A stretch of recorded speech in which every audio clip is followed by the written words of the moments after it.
Welcome to Project Pro Code Recipe. In this video we are going to learn on how to check precision score using cross validation method. So this is the code snippet. I have copied this code and I pasted that in my Jupyter notebook. I will explain to you the code over here as well as run this for you. So first of all, what is cross validation? So when you are making a model, you want your model to be robust. So what is robust? This means your model is able to perform better in every instance. For example, it performs equally good on the data it hasn't seen before. So one of the method is performing train test split.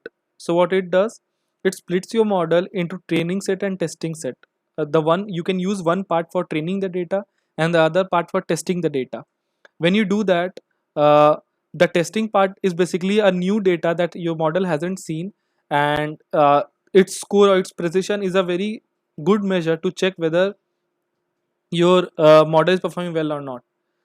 So if we already have training and train test split method, then why are we using cross fold validations? So so first of all, when you have a very low number of data points, at that time you perform train test split. So in that case, in those cases, your model can also be underfit.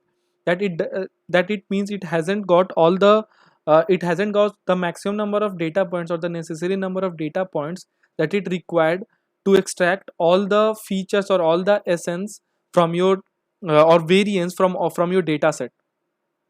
When your model is underfit, it is going to perform poorly. In those cases, we go for cross fold validations. So first of all, I'll explain to you the code first. Let's see. CV is equal to 7. This means do perform cross fold validation means split my data into 7 parts, use 6 parts for training my data sets and 1 part for testing. In that case, all your data, your model sees all the data points and it also performs well on the testing data sets. So this is more or less about cross-fold validation. I've explained CV in more detail in a video that is already available on a YouTube channel. So visit that. Over here, I'm going to explain you precision as well. So scoring equal to precision. So what is precision? In basic terms, precision is true positive upon true positive plus false positive. This means how precise your model is. Out of all the predictions that it is out of all the true predictions that it is making, how many of them are actually true. So this is what precision is. So where it is useful, so precision is a basically it is a good measure to determine when the cost of false positive is high. At the time of take an example of your email account. So uh, your email account also, suppose your email account also has this classifier and it classifies your email into spam and not spam.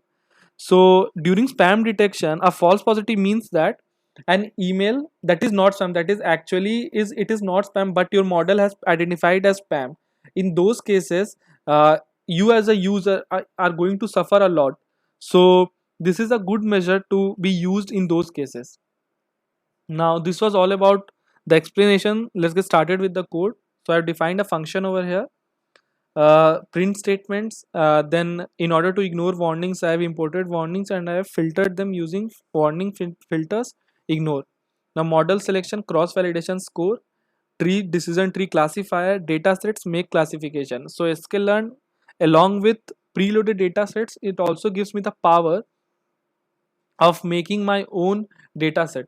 So I'm using make classification n samples equal to 10,000. This means make my number of samples to be 10,000. Now n underscore feature equal to 3. This means use 3 features. N informative. This means all the features should not be correlated to each other. N redundant is equal to, if I would have passed n redundant is equal to 1, this means create a new feature which are correlated or which are linear combination of the other 3 of other 2 or of any other feature. So while training your model, you need to make sure that your model, that all the features are very less correlated or not correlated at all. So n classes is equal to 2. That is, I want 2 classes, maybe class 1 and class 0. Now I'm initializing my classifier. So D decision tree classifier D tree. Now cross validation score. So here I need to pass my model, my x and y. So I forgot to tell you something. This x and y, it generates a matrix. One is the feature matrix and another is the target matrix. So x and y scoring should be precision type. CV should be 7. Now after that, I'm calculating the mean score. It for all the CV that it is going to give me a score. So I'm calculating the mean and standard deviation. So you generally prefer your standard deviation to be as less as possible. This means almost of all of your CV are performing equally or are performing equally well. So now let me run this code for you. So you can see this were my cross validation scores, precision scores basically, and this was the mean. So 0.927, basically 92.7%, and 0.01 my standard deviation. So this was all about the codes in this video. For more industry relevant project, you can visit our website, and for more code recipes like this, you can go to our YouTube channel, or visit our website. In case you want customized code, you can use this click here link and submit your request, and the code for this video will be available in the link below in the description. Thank you.